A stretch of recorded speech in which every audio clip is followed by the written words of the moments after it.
নমস্কার নমস্কার নমস্কার নমস্কার নমস্কার নমস্কার নমস্কার নমস্কার নমস্কার আপনাদের সবাইকে সবাইকে সবাইকে নমস্কার জানাচ্ছে আপনাদের সৌমিত্র বসু।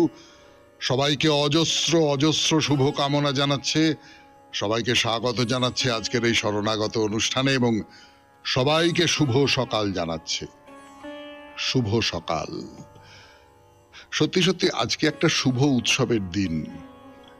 আমরা তো প্রত্যেকেই সন্তান, কারুর না কারুর সন্তান, সেই দিক থেকে আজকে আমাদের দিন। না, আজকের যে দিনটা সেই উৎসবটা এই বাংলায় খুব প্রচলিত নেই। ওই বিহার, ঝাড়খণ্ড, খানিকটা উত্তরপ্রদেশ, নেপাল, এই সমস্ত দিকে খানিকটা প্রচলিত আছে। জিতিয়া উৎসব, এই উৎসবটার নাম হচ্ছে জিতিয়া উৎসব। 3 দিনের একটা উৎসব। এই জিতিয়া কথাটা এসেছে জীবিত পুত্রিকা থেকে। জীবিত পুত্রিকা থেকে সংক্ষেপে জিতিয়া। জিতিয়া হলো পুত্রের কল্যাণ কামনায় মায়েদের একটা উৎসব। 3 দিন ধরে হয়, আমাদের এখানে হয় না। তো সত্যি সত্যি একটা শুভ উৎসব, সন্তানের মঙ্গল কামনায় এইরকম একটা উৎসব। আজ সেই উৎসবের দিন। এবারে বেণীমাধব শীলের পঞ্জিকা অনুযায়ী আজকের দিনটার কথা বলবো। আজকে 8ই আশ্বিন 1431, ইংরেজির 25শে সেপ্টেম্বর 2024, বুধবার। আজকে অষ্টমী। সূর্যোদয়ের সময় ভোর 5:29, সূর্যাস্তের সময় বিকেল 5:29। নক্ষত্র আর্দ্রা। আজকে জন্মে মিথুন রাশি, শূদ্রবর্ণ, মতান্তরে বৈশ্যবর্ণ, নরগণ। রাত্রি 3:43 গতে দেবগণ। আমাদের হোয়াটসঅ্যাপে চিঠি পাঠাবার 2টি নাম্বার। আপাতত আমি খোঁজ নিয়েছিলাম, এই যে আমাদের যে পুরনো নাম্বার, সেখানে ফিরে আসতে এখনো সপ্তাহখানেক লাগবে বলে মনে করছেন যারা ইঞ্জিনিয়ার আছেন আমাদের বিগ FM এর, তারা মনে করছেন যে সপ্তাহখানেক লাগবে, একটা জট পাকিয়েছে। তো ততদিন পর্যন্ত যে 2টি নাম্বার, একটা তো হচ্ছে শরণাগত সৌমিত্র পরিবার যে হোয়াটসঅ্যাপ গ্রুপ, সেইখানে চিঠি লিখতে পারেন। চিঠির গোড়ায় SG লিখতে হবে। আর আরেকটা হচ্ছে 9123615431, এই নাম্বারে চিঠি লিখতে পারেন হোয়াটসঅ্যাপে। তো এইবারে আপনাদের আজকের অনুষ্ঠান সম্পর্কে বলি। প্রথমে পুরাণ চিরন্তন। পুরাণ চিরন্তনে বিনতা এবং গরুড়, তারা কদ্রু এবং তার 1000 সন্তানকে নিয়ে সব দ্বীপে গেছে। সেখানে গিয়ে যা ইচ্ছে তাই তাদের খাটানো হচ্ছে। গরুড়ের মন বিদ্রোহী হয়ে উঠেছে। শুধু শুধু ওদের খিদমতগারি করব কেন আমরা? এই নিয়ে গরুড় বিনতাকে বলেছে। আমরা এই পর্যন্ত বলেছিলাম। তারপরে কি হলো সেটা বলবার জন্যে ফিরে আসব পুরাণ চিরন্তনে। তারপরে স্বামী বিবেকানন্দের রচনা থেকে পাঠ। রচনার নাম বৌদ্ধ ভারত। বড় লেখা, বেশ অনেকদিন ধরে পড়ে শোনাচ্ছি আপনাদের, আবার খানিকটা অংশ পড়ে শোনাবো। তারপর ঠাকুর শ্রী রামকৃষ্ণ পরমহংসদেবের কথামৃত থেকে পড়ে শোনাবো। আপনাদের চিঠি পড়বো এবং শেষে বাইরে দূরে বৈষ্ণোদেবীর মন্দির। 92.7 বিগ FM এ শরণাগত অনুষ্ঠানে প্রথমে পুরাণ চিরন্তন। সাপের চেরা জিভের রহস্য, এই নিয়ে কথা বলতে বলতে আমরা বিদ্রোহী গরুড়ের কথায় চলে এসেছি। ফিরে আসছি গানের পর। 92.7 FM এ শরণাগত অনুষ্ঠানে গরুড় তো তার মা বিনতাকে বলছে, আমরা কেন শুধু শুধু ওদের কথা শুনে চলবো? আমাদের নিজেদের ইচ্ছের কোনো দাম নেই? তো বিনতা, দুঃখী মা বিনতা, সে বলল, বাবা গরুড়, বাজি হেরে গিয়ে আমি ওদের দাসী হয়েছি। মুক্তি না পাওয়া অবধি ওদের কথা মতোই তো আমাদের চলতে হবে। তো গরুড় বলল, কি ব্যাপার? তো বিনতা সবটা খুলে বলল। গরুড়ের মনে খুব দুঃখ হলো। না না না না, এ হতে পারে না, হতে পারে না। আমি একটা সক্ষম ছেলে, আমি আমার মাকে দাসিত্ব থেকে মুক্ত করতে পারবো না। যে করে হোক মুক্তি পেতে হবে, যে করে হোক। বেশ, তো সাপেদের কাছে গেছে, গিয়ে বলছে যে তোমরা বলো কি করলে আমার মাকে এই দাসত্ব থেকে মুক্তি দেবে? তো কদ্রু এবং তার ছেলেপুলেরা তো খুব যাকে বলে বুদ্ধিমান, চালাক, বলল যে হ্যাঁ, মুক্তি দিতে পারি, মুক্তি দিতে পারি। যদি স্বর্গ থেকে আমাদের জন্য অমৃত এনে দিতে পারো তাহলে তোমাদের দাসত্ব থেকে মুক্তি দিয়ে দেব। ভাবুন, দাসত্ব থেকে মুক্তির শর্ত কি? না, স্বর্গ থেকে অমৃত এনে দিতে হবে, যে অমৃত খেয়ে আমরা চিরজীবী হয়ে যাব। কদ্রুর মতো হিংসুটে একটা মেয়ে এবং তার হাজার সাপ। তো গরুর বলল বেশ, তাই করব, তাই করব, তাই হবে, তোমরা যা চাইবে তাই হবে। করে এসে বিনতাকে বলল, মা, আমি স্বর্গ থেকে অমৃত এনে দেবো। তো বিনতা বললো, না না না না না না না না না না, এই তুই ছেলে মানুষ, তুই কিচ্ছু বুঝিস না, কিচ্ছু জানিস না। আরে অমৃত ওরম করে আনা যায় না, সেটা দেবতাদের জন্য রাখা আছে, সেখানে কড়া পাহারা, সেখান থেকে অমৃত চুরি করে আনা অসম্ভব ব্যাপার। গরুর বলল, তুমি কিচ্ছু চিন্তা করো না মা, আমি অমৃত নিয়ে আসব, তোমাকে এই দাসত্ব থেকে মুক্ত করবই, এই আমার পণ। এই তো পুরাণের গল্প, কিন্তু এই পুরাণের গল্পটা কোথাও একটা চিরন্তন হয়ে ওঠে না, যে একটি ছেলে, তার মা, তাকে নানানভাবে হেনস্থা করা হচ্ছে, তার মাকে দাসত্ব করতে হচ্ছে, সে ঠিক করে যে যে কোনো ভাবে হোক মাকে মুক্ত করতে হবে, যে কোনো ভাবে হোক। মানে বেশ ঠিক আছে, অসম্ভব একটা কাজ করব আমি স্বর্গ থেকে অমৃত এনে দেব, তোমরা যদি চাও তাই করব, কিন্তু আমার মাকে মুক্ত করতে হবে। আমার মাকে মুক্ত করাটা হচ্ছে আমার প্রতিজ্ঞা, আমার শপথ, আমার পণ, এইটা আমাকে যে করে হোক করতে হবে। তো সে বিনতাকে বলল যে না, আমি করব, যে করে হোক করব আমি। বলে সে একেবারে বিদ্যুৎ বেগে দেবলোকের উদ্দেশ্যে ছুটে যাচ্ছে, যাচ্ছে যাচ্ছে যাচ্ছে যাচ্ছে যাচ্ছে, যেতে যেতে খুব খিদে পেয়ে গেছে। কি খাওয়া যায়, কি খাওয়া যায় ভাবছে। তো নিচের দিকে তাকিয়ে দেখে প্রকাণ্ড একটা হাতি আরো একটা বড় কচ্ছপের সঙ্গে লড়াই করছে। বিশাল হাতি এবং বিশাল কচ্ছপ। আপনারা জানেন সকলে গজকচ্ছপ, গজকচ্ছপের যুদ্ধ, এটা আমাদের একটা প্রবচনের মতোই আছে। তো গরুরের মনে হলো দুটোকেই খেয়ে ফেলি, তাহলে খিদে মিটে যাবে। 92.7 বিগ FM এ শরণাগত অনুষ্ঠান শুনছেন পুরাণ চিরন্তন। আরো কথা বলবার জন্য ফিরে আসছি গানের পর। আপনাদের মনের মধ্যে একটা কৌতূহল জেগেছে, বুঝতে পারছি। এই যে গরুর যে গজকচ্ছপের যুদ্ধ দেখে তাদের খাবার জন্য নিচে নেমে আসছে, এই গজকচ্ছপটি কারা? নিশ্চয়ই এই প্রশ্ন তো মনের মধ্যে জাগবেই, আর এই প্রশ্নের নিরসন তোমায় করতেই হবে, তা না হলে গল্পটা কিরম আধখাঁচড়া হয়ে থাকবে না। অনেকদিন আগে দুই ভাই ছিল, তাদের একজনের নাম ছিল সুপ্রতীক আর একজনের নাম ছিল বিভা বসু। তো বিভা বসু হচ্ছে বড় ভাই, সে লোকটা ভালো ছিল না, খারাপ দুষ্ট প্রকৃতির লোক আর কি, আর খুব কিপটে, খুব কিপটে। তার যা সম্পত্তি, টাকা পয়সা যা কিছু আছে সমস্ত না লুকিয়ে রেখে দেয়। আর সুপ্রতীক ঠিক তার উল্টো, সে দিলদরিয়া খরুচে স্বভাবের লোক, অনেক বন্ধু বান্ধব তার, যা হাতে টাকা পয়সা আসে হুড় করে খরচা করে ফেলে। তো বিভা বসু আবার স্বভাবতই কিপটে লোক যারা, তারা এগুলো দু চক্ষে দেখতে পারে না। যদি আমার কাছ থেকে টাকা চায়, এই মেরেছে, এইরকম করে খরচা করছে, ওর টাকা তো শেষ হয়ে যাবে, তখন আমার কাছ থেকে টাকা চাইবে, না না আমি কি করে দেব। সত্যি সত্যি সুপ্রতীকের টাকা শেষ হয়ে গেল। সত্যি সত্যি সে একদিন তার দাদার কাছে এলো, বিভা বসুর কাছে এলো, এসে বলল যে আমার খুব দরকার, আমার কিছু টাকা পয়সা চাই। তো বিভা বসু বলল যে না না, টাকা পয়সা আমি দিতে পারবো না, টাকা পয়সা নেই, টাকা পয়সা নেই। এই নিয়ে দুজনের মধ্যে কথা হচ্ছে হচ্ছে হচ্ছে হচ্ছে, তর্ক শুরু হয়ে গেল, মন কষাকষি শুরু হয়ে গেল, ঝগড়া বিবাদ শুরু হয়ে গেল। তা শেষ পর্যন্ত বিভা বসু চিৎকার করে, আর সারাক্ষণ খালি খাই খাই করিস, দেখবি পরের জন্মে তুই হাতি হবি। তো সুপ্রতীকও তার রাগ হয়ে গেছে, সে বলছে এরে কিপটে চাষু একটা, সমস্ত কিছু নিজের গব্বের মধ্যে নিয়ে রেখে দেয়, পরের জন্মে দেখিস তুই কচ্ছপ হবি। এবার নিজেকে ঢাকা দিয়ে রেখে দিবি, তার ভেতরে ঢুকে থাকবি, তোর যা কিছু টাকা পয়সা ধন সম্পদ সবকিছু ওর ভেতরে থাকবে, যাক। তো সত্যি সত্যি পরের জন্মে দুজনে হাতি আর কচ্ছপ হয়ে জন্ম নিল। বিশাল চেহারার হাতি, বিশাল চেহারার কচ্ছপ।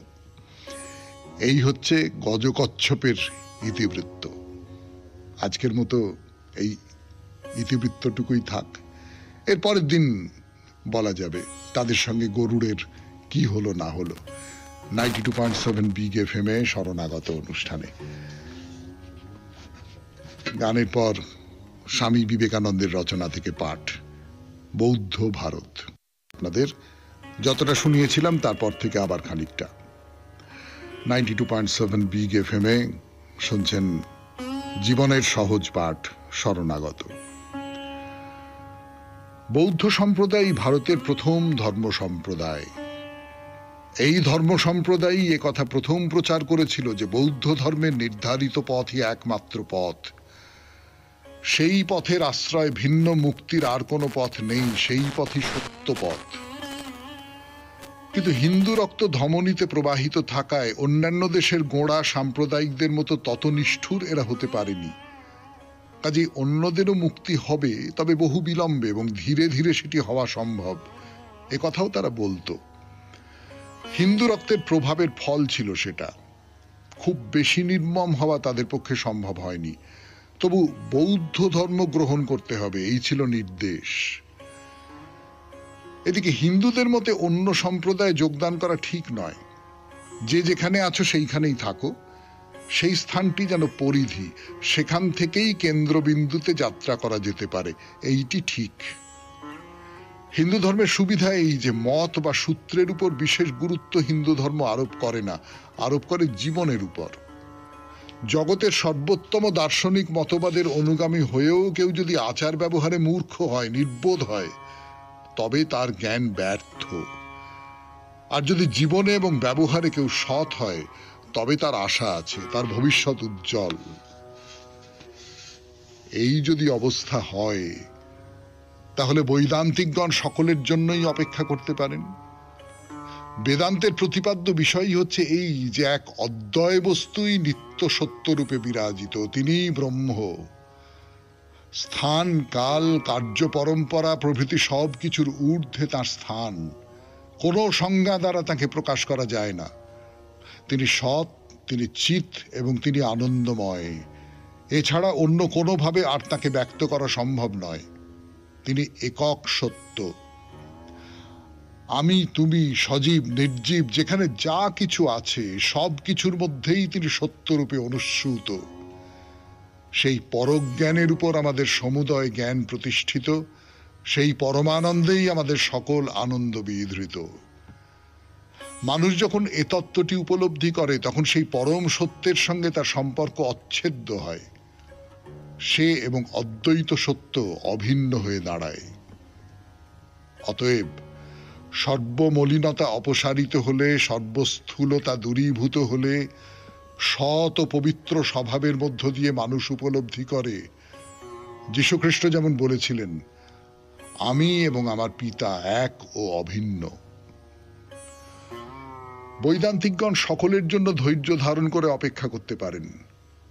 যেখানে যে অবস্থাতেই আমরা থাকি না কেন, আমি এবং পরম পিতা ঈশ্বর অভিন্ন, এই উপলব্ধি শ্রেষ্ঠ উপলব্ধি। এটিকে উপলব্ধি করতে হয়। যদি মূর্তি পূজা এ উপলব্ধির সহায়ক হয়, তবে মূর্তি পূজাই বিধেয়। যদি কোনো মহাপুরুষ এ বিষয়ে সাহায্য করতে সক্ষম হন, তবে তাকেই পূজা করো।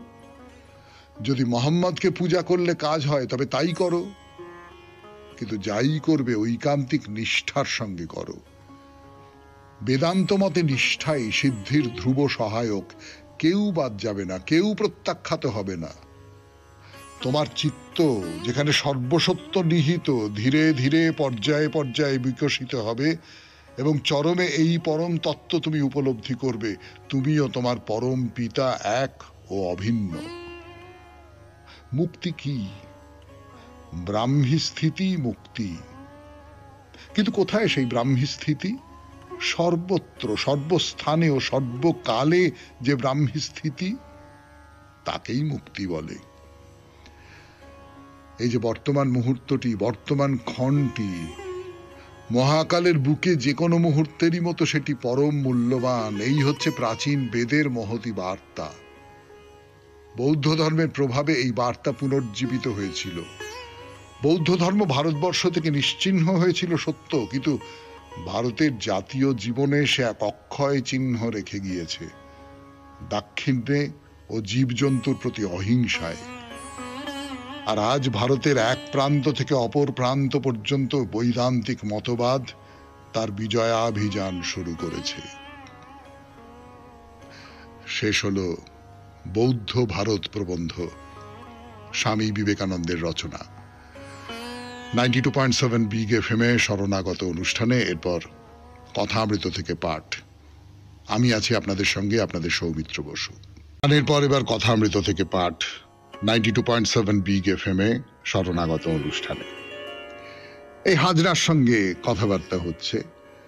হাজরার একটু একগুঁয়েমি আছে আর কি। হাজরা তার নিজের বিশ্বাস এখানে একটু অটল হয়ে থাকতে পছন্দ করেন, এবং যেটা হয় এটা দেখবেন আমরা আমাদের মানে এইটাই খুব আশ্চর্য। মানে কথামৃত পড়লে না ভক্তির কথা, তত্ত্বজ্ঞানের কথা, আধ্যাত্মিকতার কথা, ধর্মের কথা এই সমস্ত তো আছেই, কিন্তু তার চেয়েও মানে সে সমস্ত কিছু ছাপিয়ে, যেটা আমাদের মতো সংসারী লোকেদের কাছে এই সমস্ত কিছু ছাপিয়ে যেটা খুব প্রবল হয়ে ওঠে, সেটা হচ্ছে যে সংসারের কথা, মানব চরিত্রের কথা, মানুষের স্বভাব, মানুষের আচার ব্যবহার, সেই সমস্তর কথা। এবং ঠাকুর কিভাবে কি গভীরভাবে লক্ষ্য করে দেখেন মানুষের আচার আচরণকে, মানব মনস্তত্ত্ব যাকে বলে, সেইটা যে ঠাকুর কি ভালো বোঝেন, তার কোনো সীমা সংখ্যা নেই। সত্যি সত্যি।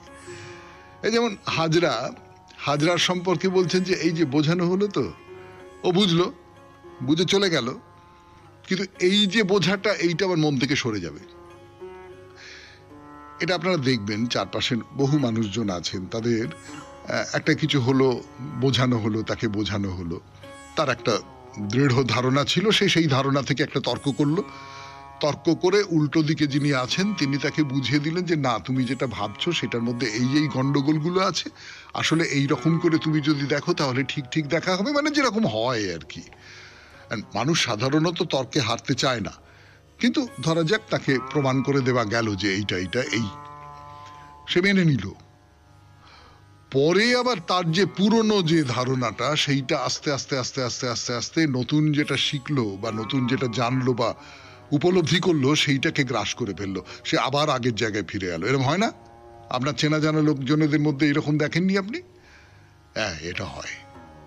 মানুষ, তার মানে মানুষটা ভেতরে মনে নমনীয় নয়। ভেতরে মনে নমনীয় নয় কারা? যাদের ভেতরে অহংকার আছে, যাদের ভেতরে একটা দর্প আছে, আমি যেটা জানি সেটা ঠিক। হ্যাঁ, তুমি যুক্তি দিয়ে আমাকে পেড়ে ফেলতে পারো, কিন্তু না, তারপরে আবার আমার যে ধারণাটা সেইটা বড় হয়ে উঠবে। সেক্ষেত্রে ঠাকুর কি বলছেন? ঠাকুর বলছেন যে বড় মাছ জোর করছে দেখলে আমি সুতো ছেড়ে দিই, তা না হলে সুতো ছিঁড়ে ফেলবে, আর যে ধরেছে সে শুধু জলে পড়বে, আমি আর তাই কিছু বলি না। মানে একটা শত্রুতা তৈরি হবে বা ঝগড়া হবে, তাই আমি কিছু বলি না। আমরাও অনেক সময় তাই করি না, খানিকটা তর্ক করবার পর যখন বুঝতে পারি যে না, কোনো লাভ নেই, ছেড়ে দাও, ঠিক আছে, বাদ দাও, এরকম হয় না? তো ঠাকুর কি বলছেন? মাস্টারমশাইকে ঠাকুর বলছেন, হাজরা বলে ব্রাহ্মণ শরীর না হলে মুক্তি হয় না। তাহলে সে কি? ভক্তির দ্বারাই মুক্তি হবে। সবরই ব্যাধের মেয়ে, রুহিদাস যার খাবার সময় ঘন্টা বাজাতো, এরা সব শূদ্র, এদের ভক্তির দ্বারাই মুক্তি হয়েছে। হাজরা বলে তবু এই তবুটার তো কোনো মানে নেই। এই যে আমরা চতুর্বর্ণ নিয়ে কথা বলেছিলাম পুরাণ চিরন্তনে কিছুদিন আগে, এসে অনেক দিন ধরে কথা হয়েছিল, আপনাদের হয়তো মনে আছে, যারা শুনেছিলেন তাদের হয়তো মনে আছে যে ব্রাহ্মণ হচ্ছে বর্ণ শ্রেষ্ঠ, এটা তৈরি করা হয়েছে, গুণ ও কর্ম অনুযায়ী এটা তৈরি করা হয়েছে। সেই ব্রাহ্মণই একমাত্র, ব্রাহ্মণ শরীর না হলে মুক্তি হবে না। কিন্তু ঠাকুর সেটা মানেন না। কথামৃত থেকে পাঠ শুনছেন 92.7 বিগ এফএম এ শরণাগত অনুষ্ঠানে। আমি আছি আপনাদের সঙ্গে, আপনাদের সৌমিত্র বসু। ফিরে আসছি গানের পর। গানের পর ফিরে এলাম কথামৃত থেকে পাঠ করবার জন্য 92.7 বিগ এফএম এ শরণাগত অনুষ্ঠানে। তো এই যে হাজরা যেটা বলছেন যে ব্রাহ্মণ শরীর না হলে মুক্তি হয় না, এটা স্বাভাবিক ধারণা, পুরনো ধারণা, প্রাচীন ধারণা। কিন্তু ঠাকুরের ভেতরে এই প্রাচীন ধারণার অবশিষ্ট যে নেই তা নয়, প্রাচীন ধারণাকে তিনি গ্রহণ করেছেন।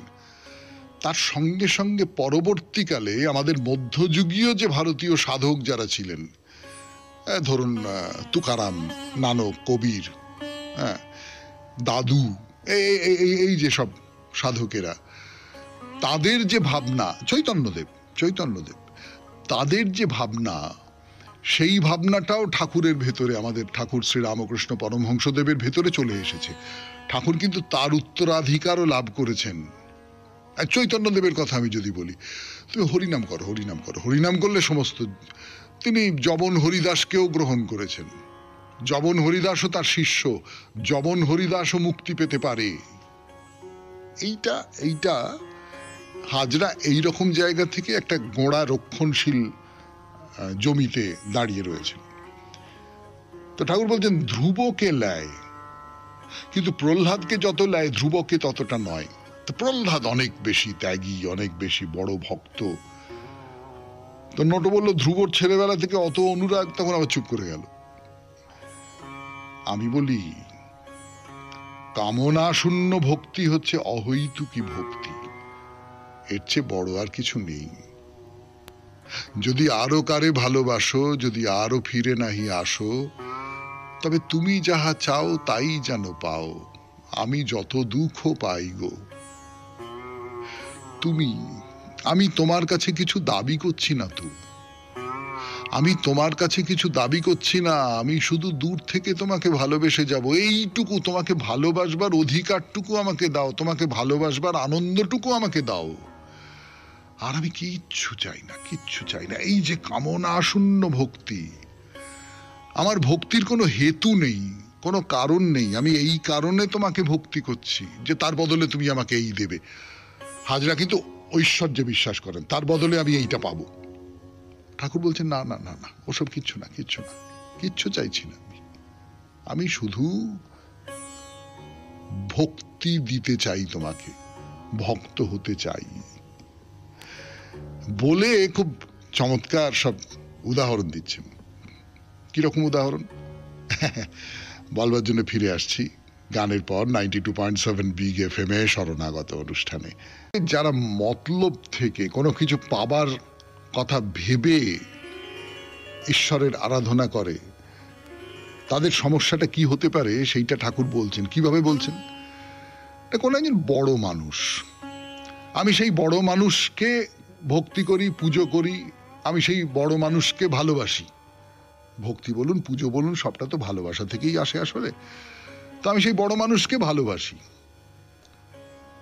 আমি যদি বড় মানুষকে ভালোবাসি এবং তিনি যদি বোঝেন যে না, এই যে আমার কাছে আসে, আমাকে দেখতে চায়, আমাকে ভালোবাসে, তার পেছনে এর কোনো মতলব নেই, এ আমার কাছ থেকে টাকা পয়সা চায় না, এটা বলে না যে ওই মামলাটায় আমার খুব ফেঁসে আছি, আপনি একটা উদ্ধার করে দিন, এইসব কিছু বলে না, জাগতিক কোনো কিছু উদ্দেশ্য নেই। এ শুধু আমাকে দেখতে চায়, আমার সঙ্গে কথা বলতে চায়, আমার সংস্পর্শে আসতে চায়, এই রকম। এই মানুষটাকে সেই যে বড় মানুষ, সে কোন চোখে দেখবে? আর উল্টো দিকে একজন কেউ যে একটা কিছু চায়, তাকে কোন চোখে দেখবে? এই আপনারা দেখবেন, মানে এই যে ঠাকুরের এই কথাগুলো পড়তে পড়তে কিরকম মনে হয় যে আয়নার সামনে দাঁড়িয়ে আছে। আপনার নিজের ক্ষেত্রে দেখবেন যে এইরকম কোনো লোক যে কোনো একটা মতলব থেকে আপনার সঙ্গে দেখা করতে এসেছে, এবং আপনি বুঝতে পারছেন যে কিন্তু একটা মতলব থেকে এসেছে, এ খুব মিষ্টির হাঁড়ি ফাঁড়ি নিয়ে এসেছে, এসে হ্যাঁ করছে, কিন্তু আপনি বুঝতে পারছেন এটা, আপনার গলার আওয়াজ পাল্টে যাবে। হ্যাঁ বসো, হ্যাঁ বলো কি ব্যাপার, আমার একটু তাড়া আছে আসলে, বলো, এরকম হয়ে যাবে। এ আমাদের তো হয়েই থাকে না, বেজার হয়, বিরক্ত হয়ে বলে ওই আসছে। এলে পরে একরকম স্বর করে বলে, বলুন, যেন কত বিরক্ত। যারা কিছু চায় তাদের এক গাড়িতে নিয়ে যায় না, অর্থাৎ তখন একটা ও দূরে, ও আমার চেয়ে ছোট, ও আমার চেয়ে নিচু, এরকম একটা মনোভাব তৈরি হয়। তো হাজরা বলে তিনি এসব ধনীদের মতো না। তার কি ঐশ্বর্যের অভাব যে দিতে কষ্ট হবে? এর উত্তরে যেটা বলা যায়, ঐশ্বর্যের অভাবের জন্য নয়, কিন্তু আমার কাছে যে কোনো একটা মতলব নিয়ে এসেছে, তার ভালোবাসাটা তো সম্পূর্ণ ভালোবাসা নয়, তার ভক্তিটা তো সম্পূর্ণ ভক্তি নয়। তার ফলে আমার ভেতরে কোথাও একটা বাধা তৈরি হচ্ছে। সেটা ঈশ্বরের ক্ষেত্রেও হতে পারে। হাজরা আরো বলে, আকাশের জল যখন পড়ে তখন গঙ্গা আর সব বড় বড় নদী, বড় বড় পুকুর এসব বেড়ে যায়, আবার ডোবা টোবাগুলোও পরিপূর্ণ হয়। তার কৃপা হলে জ্ঞান ভক্তিও দেন, আবার টাকা কড়িও দেন। কিন্তু ঠাকুর বলছেন একে মলিন ভক্তি বলে। এই ভক্তিটা মলিন, ময়লা। শুদ্ধা ভক্তিতে কোনো কামনা থাকবে না, তুমি এখানে কিছু চাও না, শুধু আমাকে দেখতে আর আমার কথা শুনতে ভালোবাসো। তোমার দিকেও আমার মন পড়ে থাকে, কেমন আছে, কেন আসে না, এসব ভাব। শুনলেন কথামৃত থেকে পাঠ 92.7 বিগ এফএম এ শরণাগত অনুষ্ঠানে। এরপর আপনাদের চিঠি। ফিরে আসছি গানের পর। 92.7 বিগ এফএম এ শরণাগত অনুষ্ঠানে এইবার আপনাদের চিঠিপত্র। আমি আছি আপনাদের সঙ্গে, আপনাদের সৌমিত্র বসু। আজকে দুটো চিঠি পড়ব, তার মধ্যে একটা খুব ছোট্ট চিঠি, সম্প্রতি এসেছে, কিন্তু আমার মনে হলো যে এই চিঠিটা পড়া খুব জরুরি, পড়ে শোনাই। নামহীন চিঠি, অর্থাৎ যিনি চিঠি লিখেছেন তিনি নিজের নাম দেননি। মাননীয় বড়দা, আমি কখনো ভালো থাকি না, সব সময় অশান্তিতে থাকি, কিছুই ভালো লাগে না। শরণাগত শুনি, সেটাও আজকাল ভালো লাগে না, বড় হতাশ আমি। এই ছোট্ট চিঠিটা আমাদের উদ্বেগ বাড়িয়ে দেওয়ার মতন একটা চিঠি। এই চিঠিটা কেউ একজন লিখেছেন। আপনি শরণাগত শোনেন, আপনার এখন শরণাগত শুনতে ভালো লাগছে না, কোনো কিছুই ভালো লাগছে না, সেটা বুঝতে পারলাম। আমি আপনাকে কোনো উপদেশ দেব না, কিন্তু আমার নিজের যেটা মনে হচ্ছে, আমি এই বিদ্যায় পারদর্শী নই, কিন্তু আপনি কোনো একটা ডিপ্রেশনে ভুগছেন। দেখুন, একটা কথা আমি আপনাদের সকলকে বলবো, আপনাকে তো বলবোই, সেটা হচ্ছে আমাদের শরীরের যেমন অসুখ করে এবং সেই অসুখটা করলে আমাদের লজ্জা করে না। হ্যাঁ, আমার জ্বর হয়েছে, আমার হাতে ব্যথা হয়েছে, আমার মাথার যন্ত্রণা হচ্ছে, আমার প্রেশার বেড়েছে, আমরা লজ্জা পাই না, তাই তো?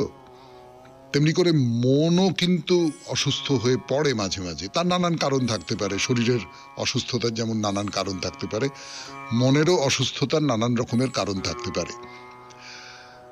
আমি পরামর্শ দেব যে আপনি কোনো একজন সাইকিয়াট্রিস্ট, তার সঙ্গে একটু কথা বলুন। এমনটা হতে পারে যে তিনি আপনার সঙ্গে কথা বললেন, কাউন্সেলিং যাকে বললে সেইটা করলেন, আপনি আস্তে আস্তে আস্তে আস্তে আবার স্বাভাবিক হয়ে গেলেন। অথবা একটু ওষুধপত্র খেতে হতে পারে, একটু চিকিৎসার মধ্যে থাকতে হতে পারে, কিন্তু এইটাকে অবহেলা করবেন না।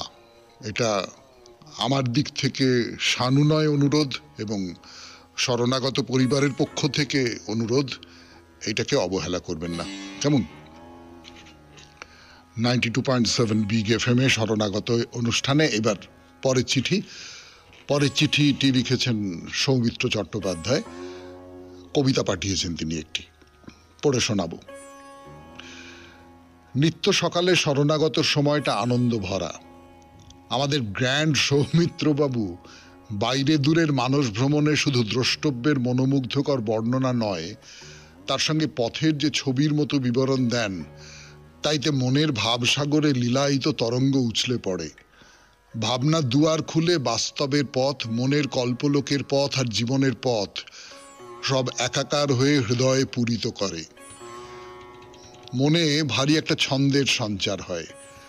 সেই ছন্দ থেকেই পথের নানান ভাবের প্রকাশ একটা কবিতা রচনা করেছি। শ্রদ্ধেয় সৌমিত্রবাবু যদি পাঠযোগ্য বিবেচনা করে কবিতাটি তার ললিত স্টাইলে আবৃত্তি করে শোনান তো বড়ই বাধিত হই। মন ভরানোর আশায় রইলুম।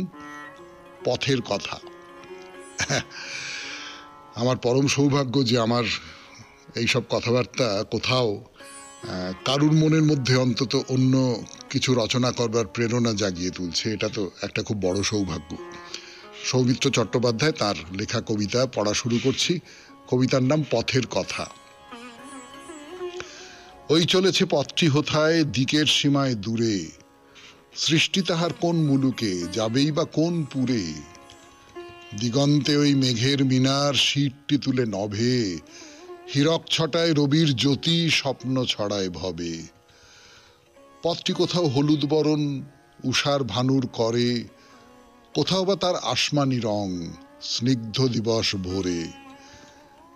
গ্রাম থেকে আর গ্রামান্তরে দুলকি চালে চলে, উজিয়ে নগর শহর বাজার ছুটছে অবহেলে।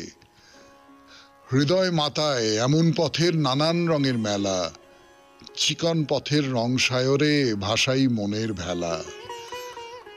হয়তো মোদের শ্যামল কাজল বঙ্গেরই এক গায়ে, পথটি চলে আলের উপর মাঠের শীতল বায়ে। ভোরের শিশির মানিক জালে পথের ঘাসে ঘাসে, নিত্য নতুন কানন কুসুম তাহার পাশে পাশে। রাত ভোরে কোন রাখাল ছেলে হলটি লয়ে কাঁধে, পাঁচন বাড়ি খেদিয়ে বলদ চালায় ক্ষেতের বাঁধে। কলসি কাঁখে পল্লী বধূ তুলসী প্রণাম সেরে, বাহির পথে তালপুকুরে গলির পথেই ফেরে। এই পথেতেই গোজান চলে গঞ্জেরি হাট খোলা, বিক্রি বাটা মেলাই সেথায় নিত্য নাটের খেলা। ক্যাঁচর কোঁচর আওয়াজ ওঠে গাড়ির চাকার সাথে, গরুর খুরের ওড়ায় ধুলি উতল বওয়া রাতে। হাটের পারে পথটি বিলায় উধাও দিগন্তেতে, আবার উদয় পথটি সে কোন নগরপুরের বাটে। শহর বাজার খুব কোলাহল, নাই তো বটের ছায়া, প্রখর রোদে পথটি ধরে তামার টাটের কায়া। ক্লান্ত পথিক তৃষ্ণাতে তার বুকটি বুঝি ফাটে, পথেই জীবন নাইকো বিরাম ঊষর দিবস কাটে। হট্টগোলের বাজার শহর হেলায় পিছে ফেলে, পথটি ছোটে আপন নাটে আপনি হেসে খেলে। দিনের শেষে সূর্য নামে চক্রবালের পারে, পথটি রেখায় শাকিন মিলায় গহীন বনের ধারে। বনের মাঝে আধার সাঁঝে নিবিড় ঝোপে ঝাপে, কুজনবিহীন কানন বিপিন তামস ছায়ায় কাঁপে। চন্দ্রলোকের ফিনিক ফোটে স্তব্ধ গহন রাতে, আলোয় ছায়ায় পথ চলে আর রাতের নেশায় মাতে। ঝিঝির ডাকের ঝাঁঝর বাজে জোনাই জ্বলা রাতে, পথটি সেথায় বন্ধু পাতায় অন্ধকারের সাথে। বনের শেষে তেপান্তরের অসীম মাঠের পারে, শৈলপ্রসার বিপুল বিথার দাঁড়ায় পথের ধারে। পথ বাঁধে ওই ভূধরকে তার প্রেমের আলিঙ্গনে, চূড়ায় চূড়ায় ভ্রমিতাহার অচিন সে অঙ্গনে। মানব মনন সেই পথে ধায় নতুন আবিষ্কারে, দেশ হতে দেশ দেশান্তরে যুগের যুগান্তরে। সৌমিত্র চট্টোপাধ্যায়, বারুইপুর, কলকাতা ১৪৪। অনেক ধন্যবাদ আপনাকে সৌমিত্রবাবু, সুন্দর একটি চিঠি লিখবার জন্যে। এরপরে গান, গানের পর বাইরে দূরে, বৈষ্ণোদেবী যাত্রা পথ। 92.7 বিগ FM এ শরণাগত অনুষ্ঠান শুনছেন। আমি আছি আপনাদের সঙ্গে, আপনাদের সৌমিত্র বসু। দেবীর মন্দিরে যাত্রা।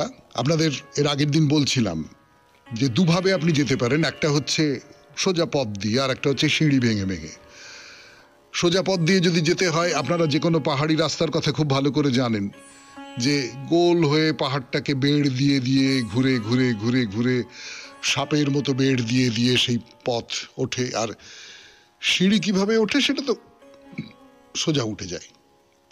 ফলে সিঁড়ি দিয়ে গেলে পরিশ্রমটা বেশি, কিন্তু আপনি সময়টা কম লাগছে। কিন্তু ওই এতখানি সিঁড়ি ভাঙা, পাহাড়ি সিঁড়ি, সেটা খুব মুশকিল, বিশেষ করে ওই আমাদের মতো সমতলবাসীদের পক্ষে। আর একটা কথা বলি, এটা শুনলে আপনারা বেশ আশ্চর্য হয়ে যাবেন, যারা যাননি কখনো বৈষ্ণোদেবীতে তারা বেশ আশ্চর্য হয়ে যাবেন। পথে যেতে যেতে অনেকের পায়ে খুব খিল ধরে যায়, তো মানে হাতে পায়ে খিল ধরে যায়, ব্যথা করে। পথের পাশে তাদের জন্য মাসাজ করবার জায়গাও কিন্তু রয়েছে, একেবারে চমৎকার সব চেয়ার টেয়ার দেওয়া রয়েছে, সুন্দর ব্যবস্থা। সেইখানে আপনি একটু মাসাজ করে নিলেন, হাত পায়ের খিলগুলো খুলে নিলেন, তারপরে আবার পুরো রাস্তাটা চলতে শুরু করলেন। মানে আমি বলছি যে এই যে খুব ভালো, খুবই ভালো, তাতে কোনো সন্দেহ নেই, খুবই চমৎকার। কিন্তু কোথাও একটা মনে হয় যে এই সবটাই একটা সাজানো, সবটাই একটা ট্যুরিজমের কথা ভেবে, তাদের সুখ সুবিধে স্বাচ্ছন্দ্যের কথা ভেবে তৈরি করা। সেটার তো নিশ্চয়ই গুরুত্ব আছে, খুবই গুরুত্ব আছে।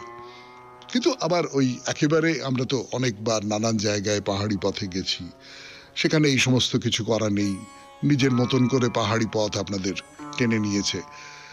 এই এই তফাৎটার কথা একটু নজরে পড়ে আর কি। যেমন মাথার উপরে একটা চালা করে দেওয়া রয়েছে যাতে রোদ বা বৃষ্টি গায়ে না লাগে। এতটা সুবিধে তীর্থযাত্রায় আমার অন্তত মনটা একটু খুঁতখুঁত খুঁতখুঁত করে।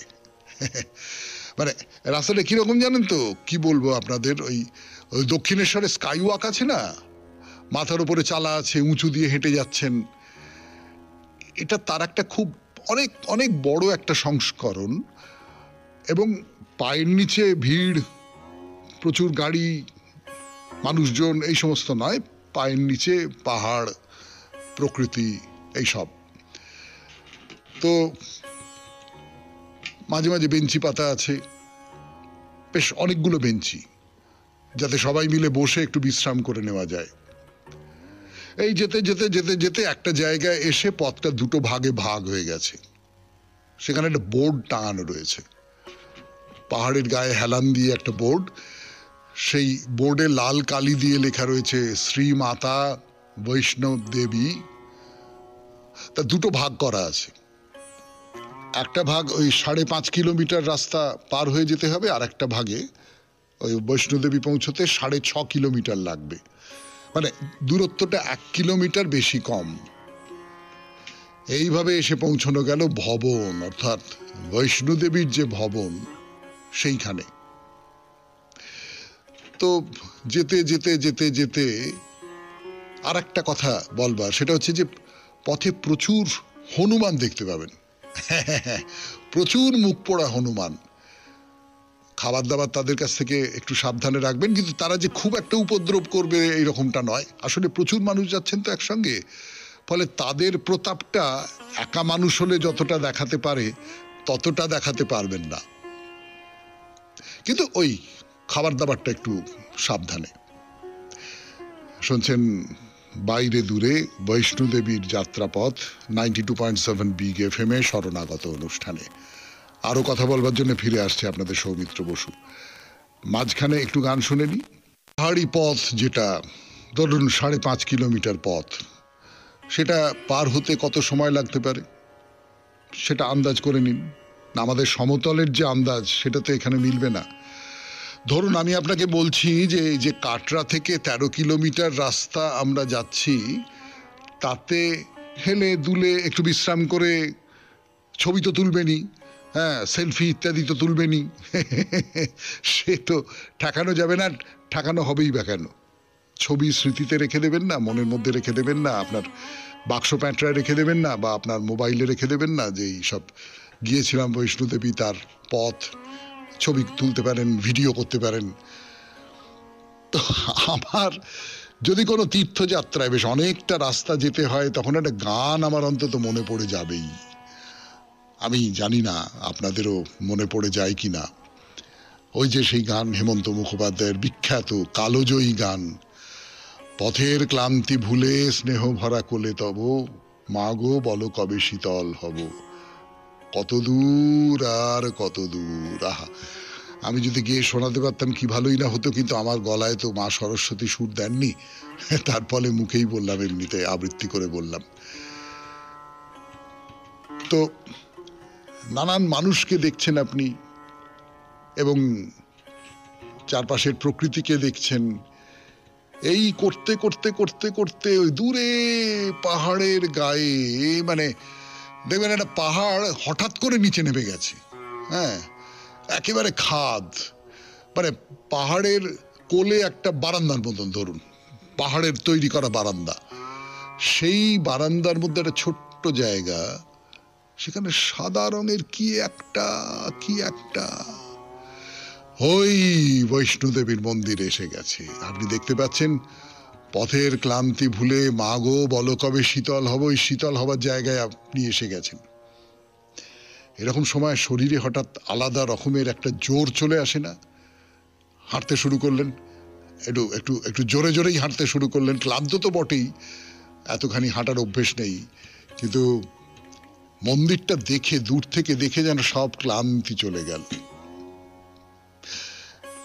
একটা কথা বলে রাখি, বৈষ্ণোদেবীতে এসে পুজো দিয়ে আবার তক্ষুনি ফিরে যেতে হবে এমন কোনো মাথার দিব্যি কিন্তু নেই। আপনি যদি ইচ্ছে করেন তাহলে এখানে থেকেও যেতে পারেন, অনেকগুলো থাকবার জায়গা আছে। মানে যদি হোটেল বলেন হোটেল, হোমস্টে বলেন হোমস্টে, সেখানে সবটাই ঠিকঠাক আছে। আপনি রাত্রিবেলা থেকে যেতে পারেন, কোনো অসুবিধে নেই।